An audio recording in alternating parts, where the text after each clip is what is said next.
Y nos metemos en la economía porque es uno de los temas, Agustina, de la semana, el dólar que va y viene, los datos de la inflación, y está Javier Milei con nosotros. Hola Javier, buenas tardes, gracias por este contacto. ¿Qué tal, Hugo? ¿Y qué tal, Agustina? Siempre es un gusto hablar con ustedes. ¿Lo peor está por venir o lo peor ya pasó, Javier? No, lo peor está por venir. Vos mencionabas, Hugo, el tema de la inflación. Mirá, la inflación no es solo que el dato de octubre es muy malo, que 3,8% anualizado estás en niveles del orden del 60% anual. Si vos tomás la inflación de alimentos anualizada está en torno al 80%, y si tomás otros rubros ya están arriba del 90%. Y la realidad, lo peor de todo, es que cuando vos mirás también la serie, después de esos 2 meses seguidos que se tocó el 1,5, la inflación empezó a rebotar y empezó a subir. Y tenemos que tener en cuenta que hay cerca de un 30% del índice que está regulado, ¿sí? Y hay un 40% que todavía está pisado por temas de la cuarentena, de alguna manera, que seguimos teniendo de alguna u otra manera, con lo cual son números muy malos, muy malos. Por lo tanto, te diría, cuando vos corregís por esos efectos de las cosas que no se están moviendo en el índice, la inflación mensual verdadera estaba viajando al 10 mensual, y eso es 200 anual. Eso es una hiperinflación moderna, Hugo. Javier, Agustina Girón te saluda, gracias como siempre por hablar con Sí, nosotros. Agustina, por favor. Lo decíamos recién, ¿no? Los números de octubre fueron los peores del año hasta el momento. ¿Qué debería hacer el gobierno para evitar que esos números sigan empeorando? Bueno, en principio Argentina está en una situación tan delicada que el programa de corto plazo no puede diferir del programa estructural o de largo plazo, por decirlo de alguna manera. Vos ahora te encontrás en una situación tan límite donde Argentina lleva metiendo parches tras parche. Entonces, si Argentina, digamos, ya no tiene más chances de tirar la pelota para adelante. Por lo tanto, inexorablemente tenés que hacer buena política económica, y hacer buena política económica tenés que enfrentar un conjunto de reformas. Hay 3 que son básicas para que la economía empiece a crecer, que es la reforma del Estado. Para poder bajar impuestos vas a tener que bajar el gasto público. Claro. Por otro lado, vas a tener que modificar el sistema laboral hacia adelante. No podés tocar los derechos adquiridos, pero como tenés más de 6 millones de personas que están fuera del sistema, tenés que hacer algo con el tema laboral. Y por otra parte, vos, digamos, una vez que haces esas 2 reformas, podés empezar a competir, ¿sí? A abrir la economía. Eso lo que va a hacer es que vos durante muchos años vas a poder tener una fuerte tasa de crecimiento. Y eso después te permite abordar otro tipo de reformas, por ejemplo, hacer bien la reforma previsional, ¿sí? Para que vos arregles el agujero fiscal que te genera, que son 3 puntos del PBI y creciente, sí, pero sin afectar los derechos de los jubilados presentes.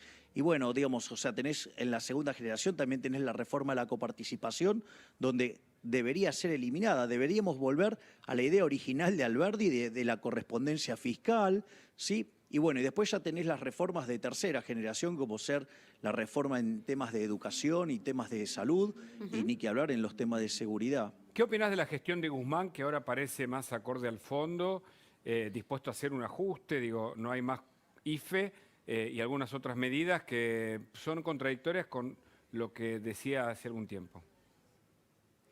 Bueno, nosotros hemos sistemáticamente sostenido que era un muchacho muy poco serio, no solo que no estaba a la altura del cargo, sino que era profundamente contradictorio. Recordemos que cuando arrancó, él dijo que no iba a hacer un ajuste, ¿sí? Y al poco tiempo mandó un ajustazo con impuestos de casi 2 puntos del PBI, esperaba recaudar.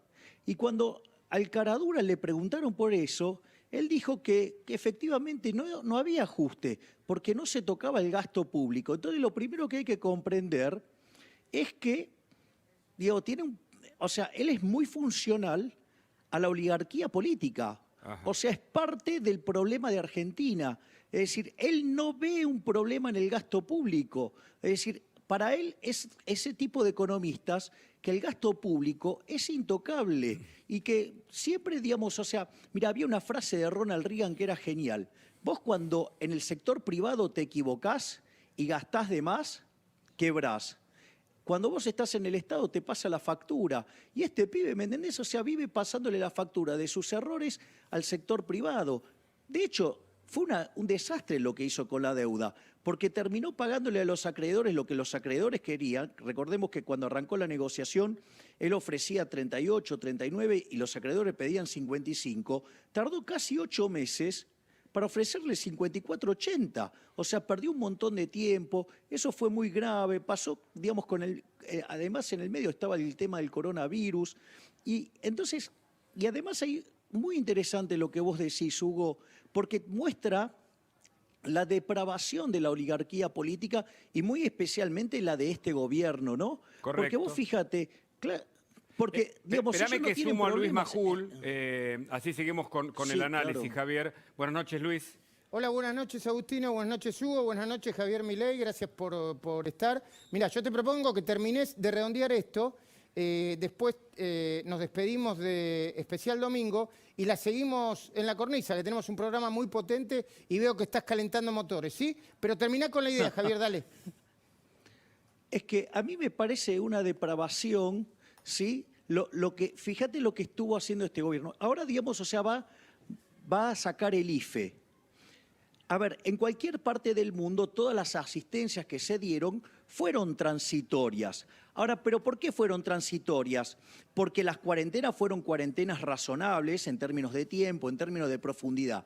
Argentina tuvo, aun cuando se le avisó al presidente que esto era una aberración, hicimos la cuarentena más larga y más profunda del mundo. ¿Por qué el resto del mundo puede recortar estos programas? Porque el mundo se está recuperando en B corta. Ahora Argentina empezó a hacer una B corta, pero el brazo derecho se le amputó. ¿Por qué se le amputó? Porque la cuarentena tan larga y tan profunda llevó a la quiebra a muchísimas empresas, destrozó 3,6 millones de puestos de trabajo. Entonces, ¿cuál es el problema? Si ahora además le vas a quitar el IFE a la gente, digamos, estás generando las bases de un estallido social. Ahora, Javier, entonces vos decís que hay que mantener el IFE, aunque genere más emisión, y hay que mantener también los programas de ATP, aunque genere más emisión. No, lo que yo digo es que para darle contención a esa gente deberían haber hecho lo que se debería haber hecho desde un primer momento, que es recortar otras partidas que no han querido recortar, básicamente porque de ahí roban, Luis, ese es el punto. A ver, lo voy a decir claro, está el estudio del BID y no me voy a cansar de mencionarlo. La ineficiencia técnica en el peor región del mundo es América Latina con 4,4% del PBI. Argentina tiene 7,2%. Mirá si no podrían haber tocado de ahí. Y no solo eso, sino que además de esos 7,2, 5 puntos son de robo. Entonces, digo, deberían haber dejado de robar para dar justamente estos programas. Ahora que quebraron al sector privado, que dejaron un tendal de empresas en el aire, digamos, que dejaron un desempleo enorme, porque el verdadero desempleo no es 13%. Cuando uno corrige por el efecto desaliento, el verdadero desempleo en Argentina 29. es 30%.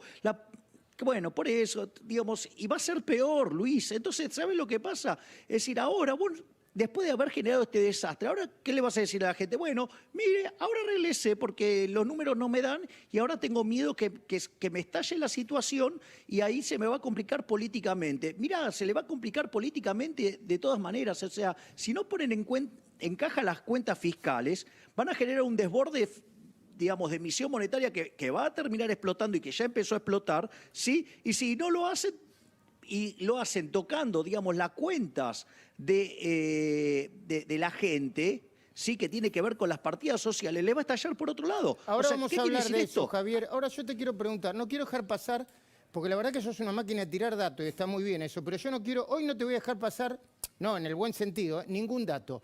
Dijiste que por lo menos el 5% del presupuesto es afano, es robo, es choreo. ¿Me das ejemplos? Bueno, por ejemplo, el impuesto inflacionario. Digamos, vos tenés 10 puntos del PBI, es más, tenés de demanda de dinero, M1 es 13 puntos del PBI, con una inflación del 50%, esos son 5 puntos del PBI que te roba la corporación política sin ni siquiera que pase por el Congreso. Y eso no están en los otros, porque los otros están mezclados, por ejemplo, en los sobreprecios de la obra pública, en los subsidios, en las transferencias discrecionales a provincias y de provincias a municipios. Ahí me quiero detener, Javier, ahí me quiero detener. Quedamos en los 5 puntos del presupuesto que es choreo. Porque hay mucho tole-tole con el presupuesto y la mano que metieron tanto Cristina, dicen algunos, como más a otros. ¿Me esperás un segundito, por favor? Sí, claro, ¿Y obvio. la seguimos? Javier Milei. Javier, la pregunta entonces que te estoy haciendo es, ¿hay una guita de corrupción en el presupuesto que dibujaron Cristina y otros? Bueno, vos sabés que hay muchas formas que tiene el sistema político para robar. Uno tiene que ver con la obra pública. De hecho, yo sistemáticamente he estado proponiendo hacer un sistema de iniciativa privada a la chilena que justamente lo que hace es evitar el robo. Bueno, es una cosa como que le estés hablando a las paredes. Obviamente que después vos tenés lo que tiene que ver con las transferencias discrecionales de nación a provincia y provincia a municipio. Esto nosotros en algún momento lo explicamos, que en general eso sucede cuando, como vos el presupuesto lo fijás en términos nominales, cuando la inflación excede, eso hace que lo que tiene que transferir el gobierno lo hace discrecionalmente. Entonces, cuando dibuja la inflación para abajo, ¿sí?, lo que está haciendo es comprarse algo así como el látigo para tener a los gobernadores atados. El cambio de Ferraresi, para mí, Javier Milei, para mí, yo lo voy a decir en el editorial, el cambio de Ferraresi es un cambio de una mujer honesta que no podía ella misma nombrar a alguien para que le cuide su firma por un intendente que tiene muchas acusaciones sobre corrupción, kirchnerista, con una presentación casi fascista en el último juramento, con niños diciéndole que era el mejor del mundo. A mí me parece un escándalo, ¿eh? No, claramente es un escándalo, pero a ver, este gobierno, digamos, o sea, no nos sorprende nada. Este gobierno ya tiene una historia, digamos, sobre robar y ya sabemos la historia de la jefa de la banda, así que mucho no hay que agregar acá. Lo que podríamos discutir es, digamos, si a vos te parece, el nuevo desastre que quiere causar Argentina, que puede terminar de destruir a la economía argentina definitivamente. ¿Y cuál sería el nuevo desastre? ¿Con el nuevo acuerdo de fondo, con los ajustes, con el presupuesto, con qué últimas medidas? Con lo que tiene que ver con el sistema previsional. Hay que tener en cuenta, esto es muy importante porque esto afecta al ahorro de la economía, por ende afecta a la inversión y por ende afecta el crecimiento a futuro, y lo que va a hacer es multiplicar la pobreza como nunca en la historia argentina, cosa que ya empezó a hacer. A ver, Argentina tenía el sistema previsional, el que lo destruye originalmente es Perón, yendo a un sistema de reparto copiado básicamente del sistema de Alemania, que era una estafa, ¿no? ¿Por qué? Porque en realidad el sistema ese era que a vos te prometían jubilaciones a los 65 años y la expectativa de vida era de 40. Entonces, ¿qué hacían? Se la gastaban toda. Bueno, eso terminó de colapsar a fines de los 80, durante el gobierno de Alfonsín, a los inicios del gobierno de Menem, y eso generó una reforma del sistema previsional que fue hacia el sistema de capitalización. ¿Qué pasa? Cuando las cosas se estaban normalizando, como el señor Néstor Kirchner era un piromaníaco del gasto público, le gustaba gastar, en el 2007 trató de nacionalizarlo, volver a tener el sistema de reparto. El 90% de la gente que dijo que no, entonces apareció Vudú, ¿y qué hizo? Le regaló la reforma del sistema previsional, que fue, nos metieron de vuelta a todos en el sistema de reparto. A partir de ahí empezaron a gastar discrecionalmente en cualquier cosa y empezaron a destrozar el Fondo de Garantía de Sustentabilidad. Digo, un gran emblema de ese destrozo, por ejemplo, fue Bocio, ¿no? que andaba por todos lados jactándose de que hacía rendir ese fondo 16% cuando la inflación promedio fue del 30%. Es decir, un desastre.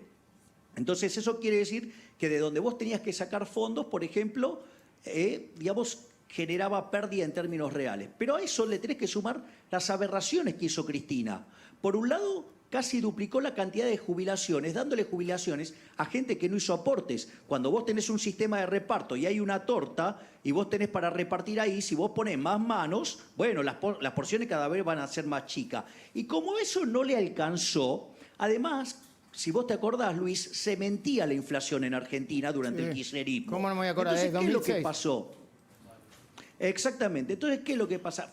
Ante esa situación, ¿qué es lo que hizo el kirchnerismo? Creó una fórmula que servía para esquivar el tema inflacionario. Entonces lo pusieron en función de la recaudación y en función, ¿sí?, de los salarios. Y eso generó, durante los últimos 4 años del kirchnerismo, pese a que el PBI per cápita en Argentina cayó, las jubilaciones subieron 20% en términos reales. ¿Qué es lo que terminó haciendo Cristina Fernández de Kirchner? Quebró el sistema previsional y genera un déficit de 3 puntos del PBI creciente en el tiempo. Y si vos no modificás eso, vas a destrozar la economía porque vas a destrozar el ahorro, no va a haber inversión, ¿sí?, digamos, y no va a haber crecimiento y por ende va a haber más pobres. Ahora, eso lo trató de corregir el gobierno de Macri, ajustando la fórmula, y terminó con 14 toneladas de piedra en el Congreso, y ahora quiere volver a la misma fórmula. ¿Sabes lo que van a hacer? Van a destrozar la economía. Esa reforma va a destrozar la economía. Bueno, y luego está el tema de que aún así hay un ajuste para todos los saberes jubilatorios, que aún así hay un ajuste en los subsidios y tarifas. Pero esperame un segundito, Javier, porque quiero compartir esto con vos. Sí. El gobierno está haciendo 3 ajustes que después yo voy a tratar de explicar en el editorial. Un ajuste premium, un ajuste para la clase media, muy fuerte para la clase media, y un ajuste para los que menos tienen, para los jubilados. Pero es un ajuste brutal. Ahora, ellos ajustan para gastar más, porque vos mirás el presupuesto y es para gastar más. Nosotros pagamos, pero la clase política no se ajusta. ¿Me esperás un poco, Javier Milei, que voy a saludar a otro Javier? Sí, claro. Javier Mozo, buenas noches, ¿cómo va? ¿Cómo andás, Luis? Buenas noches, Vení María de la Julia y calle, estás un Federico. poquitito despeinado, no hay ¿En serio? problema. Sí, sí, Bueno, no hay problema. estamos- No hay problema. Entre Milei y vos vamos a... Estamos iguales los Javier. Adelante, por favor. ¿Te acordás que el año pasado presentamos un informe sobre los senadores, el gasto del Senado, la cantidad de asesores, etcétera, etcétera? Bueno, se nos ocurrió, de acuerdo a una Perdón, información... no es antipolítica, ¿eh? Es ponerle costo a la política, que es distinto. La política no puede tener un costo infinito, como nada puede tener un costo infinito. Adelante, Se Javier. nos ocurrió hacer un informe con respecto a información que nos llegó. Entonces decidimos ver acerca de la legislatura de Santa Fe. Pregunta, ¿por qué por qué elegimos a la legislatura de Santa Fe y a la legislatura de la provincia del Chaco? Y porque son De las más- de las más que caras. más, claro, de las que más gastan, por llamarlo de alguna manera. Por ejemplo, la legislatura de Santa Fe, Luis, tiene 1.472 empleados. La Cámara de Diputados está compuesta por 50 personas, 50 diputados, y tienen un presupuesto anual de nada más ni nada menos que 3.220 millones de pesos. Ah, wow. Perdón, mirá la cara de Milei. ¿Qué pasa, Javier? Tremendo, ¿eh? 3.200. No. La verdad que, digamos, el despilfarro que es el sector público es una cosa verdaderamente tremenda. O sea, por eso, bueno, fíjense que no es por hacerme autobombo, pero una de las cosas que yo propongo es retomar el concepto de honorabilidad de las legislaturas, ¿no? Que sean ad honorem. Ok. Cosa que yo estoy, digamos, renunciando a mi dieta en caso de llegar a ser diputado mira vos, nacional. mira vos. Bueno, continúa, Javier. El Bueno. otro Javier, Mozo, dale. Cámara de Senadores, fíjate, 19 miembros, el presupuesto 2.257 millones de pesos. Presupuesto total casi 5.500 millones de pesos. A ver, pero los diputados tienen una Cámara de 50 diputados. La Cámara de Senadores tiene una Cámara de Senadores de 19 solamente. Sí, exactamente. Entonces, cada diputado, Cada diputado le cuesta a los santafesinos por mes, 5.368.000. Y Wow. fíjate lo que le cuesta a los santafesinos cada senador. casi 10 millones de pesos por mes. Pero tienen, no sé, un batallón de asesores. 1.472 empleados. Es lo que se conoce el dato entre permanentes y los que son contratados por año. Bueno, a ver, esto tendrían que explicarlo, ¿eh? Yo no voy a decir, che, mirá, porque después parece que efectivamente quizás es su trabajo, quizás promulgan leyes que son espectaculares para la provincia y para la República Argentina, no sé. Vamos a hablar de este tema. Vamos a Se ríe Milei. pasar a otro dato. Fíjate La dieta de cada senador en bruto, sin los descuentos, 300.000 pesos. Sí. 300 lucas. No, o sea, le descuenta Eso- de bolsillo. Eso, 300.000 menos los descuentos le quedan Ajá. 140, 180, de acuerdo a la antigüedad aproximadamente. Cada uno, esto es interesante, no porque lo anterior no lo fuese, ¿no? Cada uno recibe 1,5 millones de pesos por mes para gastos de acción social sin rendición de cuentas. Equivalen a 28,5 millones Le dan un palo y medio así porque sí. o 300... Fede, no me diga que no es una ganga bárbara, ¿eh? No, Palo y es- medio y no le rendís cuentas a nadie. Es ¿eh? tremendo, pero vos ten en cuenta que los jubilados pasaron de cobrar $300 más o menos, antes de todo esto, A 120. a $120. sí. Quiero decir, se les bajó automáticamente la jubilación. ¿Por qué la política cree que no tiene motivos para bajar Y lo su peor, peso? como me dice María Julia, siempre que te la venden cambiada. Te dicen, no sabe, esto es un gobierno nacional y popular que está repartiendo todo, ¿no, María Julia? Dice. No, a mí lo que también me impresiona, que seguramente ahora lo va a contar Javier, es qué hacen los políticos, ¿no? Porque cuando nosotros, por ejemplo, a nivel nacional, los senadores del Frente para Todos, del Frente para la Victoria, fueron hasta el Fondo Monetario Internacional, que también Milei puede hacer algún comentario de esto, a dejar una carta contra el fondo denunciando a Macri, en el momento en el que la misión Ahora.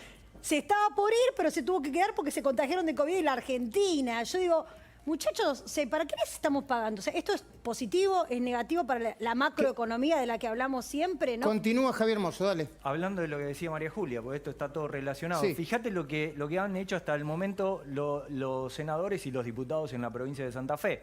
Fiesta provincial de la mayonesa de ave No, pero vos agarrás solamente deben haber artesanal. presentado otra Pará, cosa Luis, también. artesanal. Bueno, No es lo mismo. no seas, sos malo vos. No. Declararon a una localidad en Santa Fe como la Pará, capital en el control se provincial. están riendo, no puedo seguir. Pará, no seamos irrespetuosos, primero. Pero es lo único que presentaron, no, deben haber presentado otra serio. cosa. Bueno, dale, Bueno, ¿qué más? Mirá, no, Me voy porque están Vení. ya, basta, No, me voy. vení, Que siga no, vení, Javier Luis, Milei, vení este. que hay risotto, vení. Hay risotto, Pero hay vos tenés algo risotto, contra los fiesta piamonteses, provincial Luis. del risotto piamontés. Claro, te vas a tirar en Hay contra de la más, comunidad hay más, italiana. Luis. Para que hay más. Bueno, mirá. Dale. Fiesta provincial de la hamburguesa. Wow. Ah, bien nacional y popular. Pero no sabemos con qué corte de carne todavía. Esto tiene hay que ver presupuestos con qué asignados, corte de capaz. carne. Bueno, ¿y qué más? A ver, hay un poquito más. La legislatura de la provincia de Santa Fe sanciona, declárese en el artículo 1, la capital provincial del queso a la ciudad de Totoras. Pero espera, y después, pero el domingo que viene me trae los proyectos de ley posta. Dale. Porque debe haber más. Y yo supongo que sí. No. Bueno, a ver, supongo que sí. Javier Milei, hay un gasto de la... Yo no quiero ser antipolítica, ¿no? Ni antidemocrático, pero hay un gasto de la política que por lo menos tienen que explicar, ¿no, Javier Milei? A ver, Luis, vamos a ponerlo en blanco y negro. Proyectos como ese no solo están en las cámaras provinciales, están en las cámaras de diputados, o sea, de la Las nación. nacionales.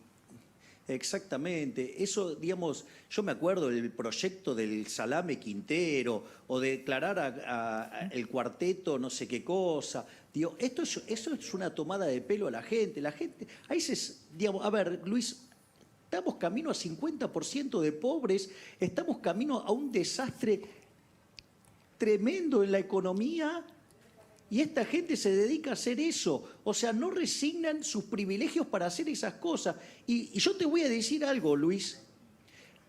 Estos legisladores que tiene Argentina, yo te digo, regalados son caros. Y es más, si vos le pagaras el sueldo y no fueran, aún así sería mucho mejor, porque después cuando sancionan leyes que hacen tremendo daño. Digo, ahora van a venir con el impuesto a la riqueza, van a causar un daño enorme. Están generando que ya se fueron 1.000 empresarios a Uruguay. Entonces, el problema es, ¿quién va a poner el capital para producir? Porque esto es muy fácil. Suponete lo siguiente, vos tenés una empresa que hace pozos. Si vos tenés una retroexcavadora, sí vos podés pagar salarios altos. ¿Por qué? Porque justamente eso es lo que genera el capital, que vos puedas pagarle a los trabajadores altos salarios. Ahora, si vos combatís el capital y el capital se va, la gente va a tener que hacer los pozos con palas. ¿Y sabes cómo va a ser el sueldo? Va a ser miserable. Bajo, claro. Entonces, si no entendemos eso, ¿me entendés? Nos vamos a seguir empobreciendo. Si ya no da más esta economía. Y Alberto Fernández, con esta cuarentena cavernícola, le terminó de pegar un golpe de gracia. Porque yo lo que digo es, ¿cómo van a reactivar la economía?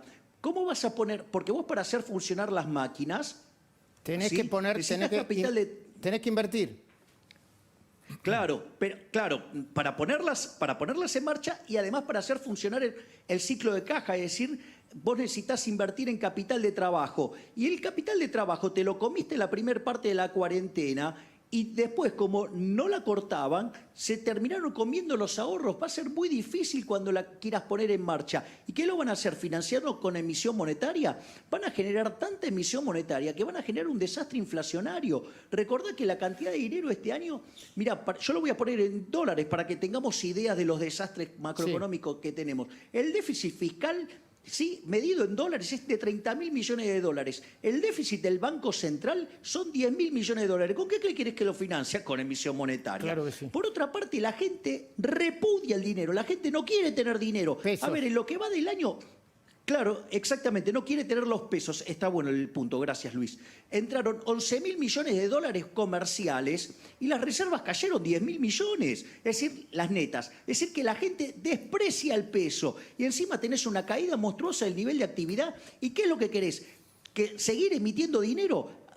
Bueno, ¿por qué crees que sube el dólar? Porque están viendo ese desastre. Porque cuando vos tenés un desequilibrio monetario de esas características, cae el poder adquisitivo del dinero y todos los precios expresados en unidad monetaria suben. Entiendo. Bueno, el dólar es un precio más. ¿Te puedes quedar ahí un segundito, Javier Milei, si no estamos Pero obviamente, abusando de tu tiempo un fin de semana? Terminá con es un placer para mí. Bueno, termina con el informe, Javier, por favor. Acerca de la perpetuidad de los funcionarios. Hay un senador provincial en Santa Fe que está desde el año 91. Ah, mira vos. Salvo 4 años desde ahí, desde el 91 para acá. Después Dale, estuvo- legislatura del Chaco, vamos. Fíjate lo que son, 32 diputados, presupuesto 3.292 millones de pesos. Cada diputado cuesta 8.570.000 pesos por mes. Tiene 64 empleados cada legislador, por llamarlo de alguna manera, porque son una recontra 2.048, pyme, ¿no? 2.000, ya lo creo, 2.048 empleados que tiene la legislatura chaqueña. Muy bien, ¿algo más? Sí, un agradecimiento Dale. breve porque mucho nos colaboró con esta información. Guillermo Lanfranconi es un abogado. Perdón. Yo pensé que cuando apareció Guillermo Lanfranconi, digo, pero ese es Capitanich. No, claro, nosotros hicimos un informe hace un par de meses Sí. relacionado con Capitanich y la Sí. inmobiliaria. Bueno, ¿qué es lo que trató la legislatura de Capitanich, la legislatura chaqueña, quiero decir? Que se votó en un viernes, fuera de los días donde se juntan los legisladores, se votó que tiene la potestad de vender cualquier inmueble de la provincia. O sea que sigue la inmobiliaria. Sí, la inmobiliaria. Muy bien, exactamente. nos escribió mientras estábamos haciendo el programa, la verdad que nos está viendo mucha gente, lo agradecemos, un economista del CONICET, Ariel Korenberg, porque está hablando de cuánto vale la corrupción en Argentina, cuánto nos cuesta a los argentinos. Vamos a hablar solamente de eso un minutito con él. Pero Javier, gracias Javier Mozo. De nada. Javier Milei, ahora, el dólar va a volver a subir, dicen, no lo terminaron de agarrar, ¿no? A ver, Luis, esto nosotros lo habíamos explicado justamente en tus distintos programas. A ver, el dólar sigue la tendencia de todos los precios de la economía. Lo que pasa es que como es un activo financiero, pica primero, pero vos lo que tenés que mirar son las cuestiones estructurales. Punto 1, dado este déficit fiscal, ¿vamos a dejar de emitir dinero? No. Dado la historia argentina, ¿los argentinos vamos a querer demandar pesos? No. Es discutible lo que puede pasar en materia de actividad económica, porque no sé, digamos, si viste los números de actividad en el presupuesto. Sí, sí. Son un dibujo. Ni Dalí se hubiera animado a tanto. Digamos, Argentina creciendo el 4,5% sostenidamente, cuando en los últimos 10 años la tasa de crecimiento promedio en Argentina es medio punto negativo, y si vos tomás desde el 2012 con el 2020 te da, digamos, básicamente un punto 4,5% negativo. Por lo tanto, o sea, ya tenés dibujada la tasa de crecimiento, tenés dibujada la tasa de inflación, difícilmente sea el 30% cuando vos tenés el dato de octubre de 3,8 que implica que la inflación ya viene viajando al 60, y si tenés el rubro de alimentos ya viene viajando al 80, y bueno, indumentaria viene casi viajando al 100 anualizado. Por lo tanto, digamos, vos tenés un proceso de inflación lanzado también. Bueno, todos esos elementos hacen que el dólar también tenga que subir. Y lo bajaron artificialmente. Si vos te acordás, en tu programa yo dije, esto era como darle a un enfermo de cáncer Una aspirina. una aspirina. Bueno, ¿cuánto duró? Y duró un par de semanas, ya está, se terminó. Y en el medio se patinaron el equivalente a $1.000 millones. O sea que liquidaron bonos por $3.000 millones. Es una locura lo que hicieron. ¿Y qué lograron? Bajarlo un ratito y después, ¿qué pasó? Volvió a subir. Entonces, todos los desequilibrios que tiene Argentina, ¿sabes qué? Cada vez estamos más cerca del escenario de la hiperinflación. Porque yo te voy a decir algo que muchos economistas no lo están percibiendo. La demanda de dinero en Argentina debería, la transaccional M1, debería estar en orden del 4% del PBI. Hoy es 13%. ¿Sabes cómo se arregla esa discrepancia entre el dinero que hay y el que debería haber? ¿Cómo? Con multiplicación de precios. O sea, que los precios se tendrían que por lo menos multiplicar por 3 veces. Eso es 200%. Y ahora vamos a hablar de la inflación, pero dame un segundito nada más. Javier, ahora... Luis, ¿me dejás hacer una mención adicional? ¿Cómo no? Que el impuesto inflacionario también es robo, porque es un impuesto no legislado. Entonces, cuando vos generás inflación, ¿qué es lo que pasa? Se te degrada el poder adquisitivo de la moneda. ¿Y quién se beneficia con eso? El Estado. El político, que es el que gasta primero el dinero, exacto. O sea, y eso, ¿sabes qué? Es muy grave en dos sentidos. Uno es que golpea más fuerte sobre los más pobres. O sea, es el impuesto al pobre, le digo yo, ¿sí? Y por otra parte, cuando la tasa de inflación le pasa el 20%, perdés un 0,58 de crecimiento. Eso corregido en la historia argentina desde que tenemos Banco Central. ¿Sabés qué PBI deberíamos tener hoy si no hubiéramos tenido esta locura inflacionaria a lo largo de la historia? ¿Qué PBI? El PBI per cápita de Estados Unidos. O sea, ¿cuánto es por año? ¿Cuál es el...? 67.000 millones de 67.000 dólares per cápita. Por $70.000 por año. Mira vos. Ponele $70.000 por cápita por año. Javier, la última, y agradeciéndote el tiempo. Vos hablaste de tres posibilidades siempre, alguna más fuerte que la otra si esto sigue así. O una devaluación de mercado desordenada y desastrosa, o una altísima inflación, creo que mencionaste hiperinflación, o una especie de default, pero default, ya hay un default de hecho. Bueno, a ver, hay default en varios sentidos. Primero, Argentina ya defaultió y reestructuró la deuda. Argentina, de hecho, no puede pagar la deuda con el Fondo Monetario Internacional. Por eso está pidiendo un crédito de facilidades extendidas, que implica hacer un conjunto de reformas estructurales que este gobierno claramente no está dispuesto a hacer. Con lo cual, ahí ya tenés un riesgo, digamos, que estamos a punto de explotar. Por otro lado, la reforma previsional que está impulsando el kirchnerismo, o sea, va a generar un desastre. O sea, porque más allá de lo que pueda pasar coyunturalmente, que es una discusión que yo, digamos, o sea, en una situación, si se da lo que dice el gobierno, que hay un rebote, ¿sí? Y que el salario real crece al ritmo de ese rebote, te aviso que el sistema empieza a colapsar y te explota por otro lado. Y la realidad es que una hiperinflación moderna es 150%, porque pensá esto, Argentina tenía 50 veces más inflación que América Latina en los 80. Sí. Hoy América Latina tiene 3% de inflación. Multiplicás por 3, te da 150. Entonces, si vos tenés, ya que el índice viene viajando al 60, tenés alimentos viajando al 80, tenés indumentaria viajando al 90, cuando vos corregís por la parte no regulada, venís viajando arriba del 200%. Y encima tenés un problema, que el año que viene vas a duplicar la cantidad de dinero.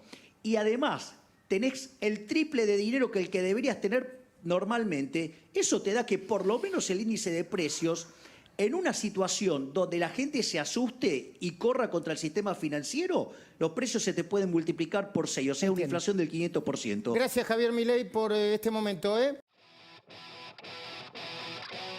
Ideas de Libertad te agradece por ver el video.